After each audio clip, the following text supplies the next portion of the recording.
I took a trade earlier this morning at about 1:30 Pacific time on the British pound Swiss franc. There's reasons why I chose this currency pair. First of all, I was looking for basically a distinction or a difference between the actual and the forecast on the British pound CPI. And there was reasons for actually taking an interest in this news item. If it had come out good as it did, then it would just add to the greater possibility of there being a British pound rate hike in the near future. So it did. It came out 2.9 versus the 2.8. So I took the trade in the direction of the pound.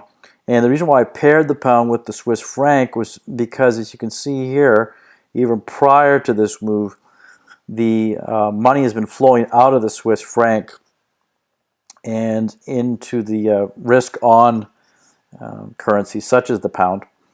So the reason behind that is because there appears at this time to be less of a North Korean threat. So this has died down somewhat in the news. So the market is taking this as a breather, and money again is flowing towards risk on. And that means again money will flow out of currencies such as the Swiss franc and the Japanese yen. I played the Swiss franc. I could have done the yen. Both gave good moves. So we take a look at the pound yen. We see here that there was quite a strong move with the pound yen as well.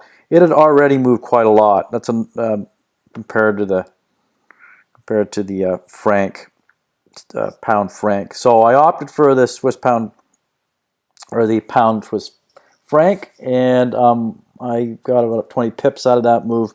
Again, you know, I've done this before in the past, and I've got to be consistent. I've got to plan in advance what my target is going to be as far as a longer range move, as far as whether I'm willing to allow the trade to continue for 2 or 3 hours beyond when I initially enter. So this was entered about 1:30, exited about 1:45 in the morning. As you can see, I could have let it go for at least, well, what time is this? I usually get up around 5:30, so I could have let it go for another 4 or 5 hours, and that would have nailed me another 63 pips. How did you know? You know, you could ask yourself, how do you know that in advance? You don't really. You can get a good idea, again, if you plan in advance, looking at the overall context of the market. And the overall context is this, that the reason why I got into the pound was because there was a CPI news announcement at about 1:30 in the morning, and it came out better than expected, which again meant that the British Central Bank was more likely, Bank of England was more likely to raise rates in the near future. So within that greater context, I could have held on to the trade for longer. So, but I need to plan for that in advance. I need to take that into account. And just knowing that context would have allowed me the confidence to stay in longer. Anyways, have a great evening, and I'll be back soon with more trades. Take care.